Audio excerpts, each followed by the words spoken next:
If you're a Kia K5 GT and Kia Forte GT owner, this is your reminder to breathe.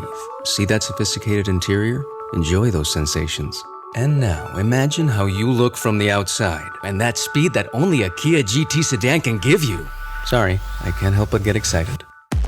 For those lives full of thrilling emotions, the all-powerful, all-fun Kia GT sedans. Kia, movement that inspires. Limited inventory available. Call 800-333-4KIA for details. Always drive safely. With Lucky Land Slots, you can get lucky just about anywhere. Dearly beloved, we are gathered here today to... Has anyone seen the bride and groom? Sorry, we're here. We were getting lucky in the limo and we lost track of time. No, Lucky Land Casino, with cash prizes that add up quicker than a guest registry. In that case, I pronounce you lucky. Play for free at LuckyLandSlots.com. Daily bonuses are waiting. No purchase necessary. Void where prohibited by law. 18+. Terms and conditions apply. See website for details. From Hollywood, it's time now for... Johnny Dollar. This is Laura Considine, Mr. Dollar. You don't know me, but... Oh, but I do, Mrs. Considine. You're the best friend a doctor ever had. Dr. Palmquist, that is. Mr. Dollar... He paid you a professional call the night his wife was murdered. That was lucky. Alibis don't grow on trees. Just a minute, Mr. Look, Dollar. lady, I've been slugged, shot at. Matter of fact, someone tried to pick me off with a rifle a couple of hours ago, right near your house. Maybe Dr. Palmquist will alibi you this time. Return the courtesy. Will you please listen? I've got to see you. I've got to talk to you. All right, when? An hour. The bar at your hotel. The martinis will be waiting.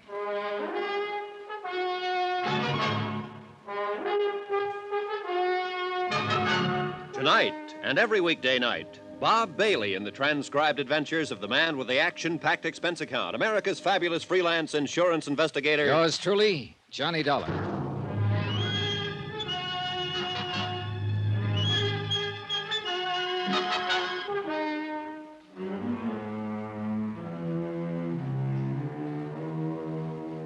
From Special Investigator Johnny Dollar to National Underwriters Association, 1180 River Road, Hartford, Connecticut.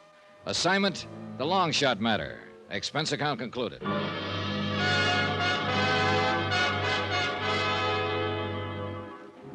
There was still a lot of questions, like where I was getting, trying to find out who really had killed Mrs. Palmquist. Like, was it all a smoothly planned frame on the part of her doctor husband? Or had it been a prowler killing by another man now in jail? Or had the dead woman's son, Eric, a complex we didn't know about? Mrs. Considine was 5 minutes late, but I hoped she could answer some of them. Mr. Dollar? Oh, come now, Mrs. Considine, that reading. It implied we haven't met before, and you know that we have. Well, I don't remember. The day you visited Dr. Palmquist in the hospital and pretended you had the wrong room. Sit down. Oh, there was a reason for that. Sure, there's one for everything. Is there? You think Victor Palmquist had something to do with his wife's death? Well, you're wrong. Completely wrong. Correction. You don't know what I'm thinking, and being wrong is anybody's privilege. You don't know about Victor, Mr. Dollar. What his life's been like, what he had to put up with. Why don't you tell me, Mrs. Considine? That wife of his. A millstone around his neck. A woman in love with a bottle. Go on. And that son of his, that Eric. Insane. Completely insane. He hates his father. He always has. He gains a fortune by that woman's death. But do you suspect him? No, of course not. You badger a man like Victor Palmquist. Now, does that make sense? You're building a big thing on the fact that a lot of people hate Victor Palmquist, but you're overlooking something. Mr. Dollar. Where there's that much hate, there's always a good reason. I went to the hotel garage, rented a car, and pointed it toward Burbank. There was a man in a pawn shop there I wanted to see. The man who had identified Lonnie Miller as the buyer of the gun that had killed Mrs. Victor Palmquist. He turned out to be a mild, friendly little guy with thick glasses and a desire to please. He barely glanced at my identification, pushed it back over the counter to me, and smiled. What do you want to know? Everything you can remember about the man who bought the gun, Mr. Lerner. What's to remember? A kind of skinny, gray-haired fella come in, said he wanted to buy a gun. I showed him one. He bought. He showed you a driver's license for identification, didn't he? I copied the information right here in the book. Right here. Lonnie Miller, 173, Fuller, San Diego, height 6 feet, weight 152, color white. Here, look this up. Yeah. Look at this paper, Mr. Lerner. One of these the fella? Let me see. Lerner adjusted his glasses and leaned forward to peer at the newspaper I'd put on the counter. It was the way I was leaning on the paper that really started the whole thing. The two pictures were side by side, Dr. Palmquist in a business suit and Lonnie Miller in a cap, leather jacket, and work pants. My arm was covering everything but the faces. Lerner moved my arm before pointing out Miller as the buyer of the gun. Then he nodded emphatically. Sure. That's the fellow who bought the gun, that Miller. You had to move my arm before you'd say so, Mr. Lerner. You were covering up half the picture. What am I, a mind reader? No, but I think you might have made the most normal mistake in the world. Wait. You trying to tell me this Miller didn't come in here and buy a gun from me? That's about it. So how come a fellow who wasn't here gave me a driver's license and said he was? That's a good question, Mr. Lerner. There were two people I wanted to see now real bad. Lieutenant Berry at homicide and Lonnie Miller, cell 8A, city jail. I streaked down to headquarters and guess what? The lieutenant was out on police business. Should be back in a while. I knew Lonnie Miller wasn't out, so I settled for him. There were only 2 or 3 questions I wanted to ask him, but they were important. I spent about 15 minutes in the cell with Miller, got my answers, and they made sense now. Then I spent an hour waiting for the lieutenant. He finally showed.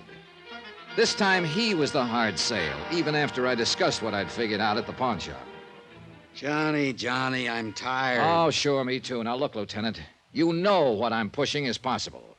Dr. Palmquist and Lonnie Miller are approximately the same size, age, coloring. Even the bone structure is fairly similar. But they don't look alike. They don't have to, because it's the impression that counted here. Johnny. That's exactly what Palmquist was counting on. Now, look, Lieutenant, you've been around. You know what people go by when they're asked to identify someone. An all-over impression. So? And you know a big factor is clothes, particularly the type of clothes. All right. What are you going for? This. If Dr. Palmquist walked into that pawn shop wearing a cap, leather jacket, and work pants, and then, 6 days later, you show the pawnbroker a picture of Lonnie Miller dressed in the same kind of clothes, you know whom he'll identify every time.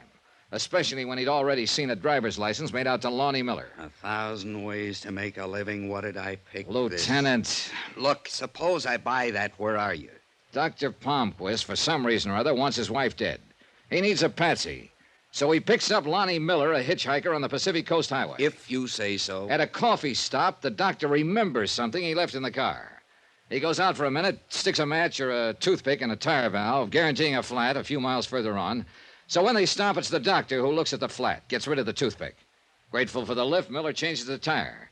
You ever change a tire on a hot summer night? Well, sure. You took off your jacket, didn't you? How else? That's what Doc was counting on. He had a couple of minutes alone with Miller's jacket and lifted his driver's license. Then he keeps Miller in town on the promise of a job.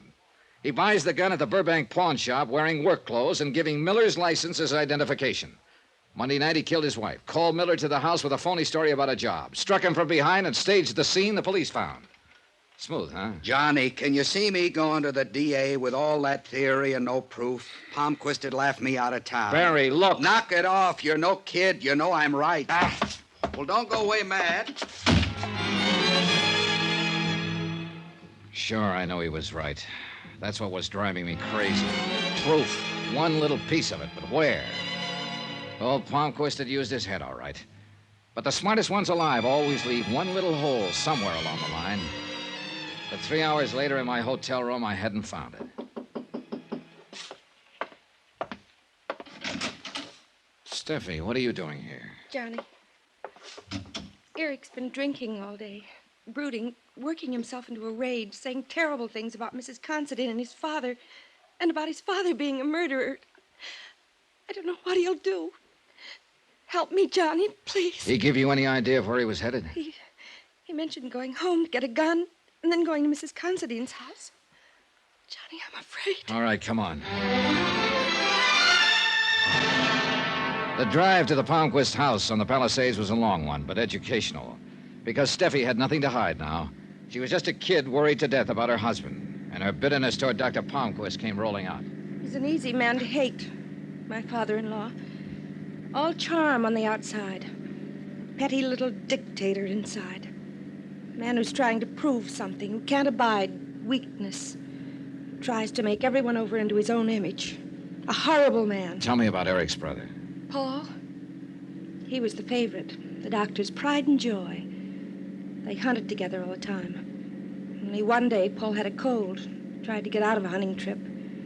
This offended the doctor's weakness fetish. It made the boy feel like a coward, so Paul went hunting and died of pneumonia.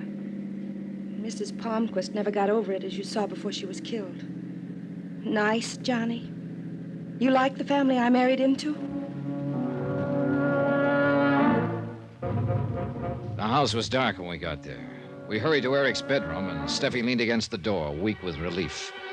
Eric lay sprawled on the bed, snoring fine alcoholic noises. The rifle he still clutched made very clear what he'd been thinking about before the liquor had taken over. We were just getting him comfortable when we heard it, a car pulling into the garage. Palmquist. I got Steffi down the back stairs and out of the house as soon as I was sure he was inside. And then I turned back. Because suddenly I was tired of a killer walking around free while everyone else stepped softly. And the anger was good, because it suddenly drove into my mind the one thing Palmquist might have overlooked. I let myself into the garage by the small window, moved to the doctor's big car.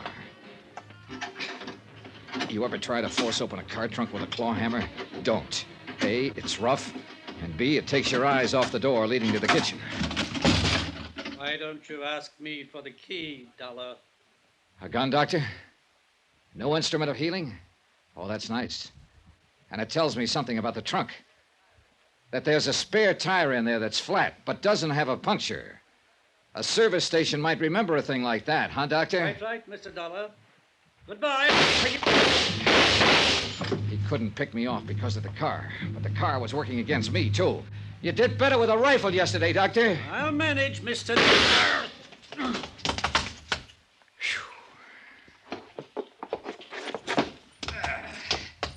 A man my age through windows, no less. He had it? Nah, he'll look good in court. Small question, Lieutenant. Not that I'm ungrateful. Ask. Aren't you a long way from home? I didn't like the look in your eye when you stomped out.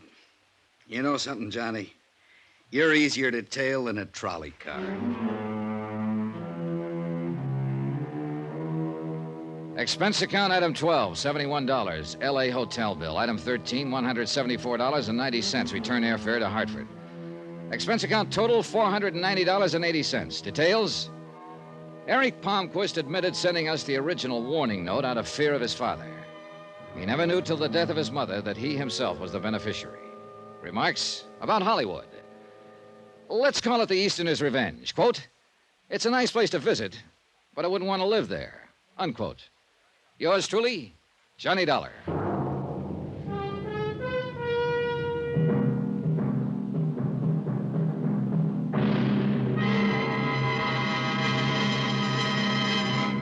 Now, here's our star to tell you about next week's intriguing story. Next week, $3 million worth of a worthless gold mine. And there's blood on the desert sand. Join us, won't you? Yours truly, Johnny Dollar.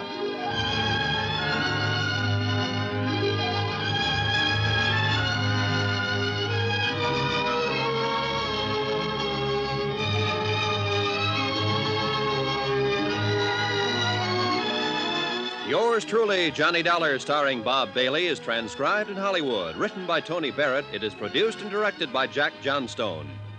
Heard in this week's cast were Virginia Gregg, Victor Perrin, Lillian Baeff, Russell Thorson, James McCallion, Edgar Barrier, Don Diamond, and Herb Butterfield. Musical supervision by Amerigo Marino and Carl Fortina. Be sure to join us on Monday night, same time and station, for another exciting story of yours truly, Johnny Dollar. Roy Rowan speaking.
It is Ryan here, and I have a question for you. What do you do when you win? Like, are you a fist pumper, a woohooer, a hand clapper, a high fiver? I kind of like the high five, but if you want to hone in on those winning moves, check out Chumba Casino. At ChumbaCasino.com, choose from hundreds of social casino-style games for your chance to redeem serious cash prizes. There are new game releases weekly, plus free daily bonuses. So don't wait. Start having the most fun ever at ChumbaCasino.com. No purchase necessary. VGW Group. Void where prohibited by law. See terms and conditions. 18+.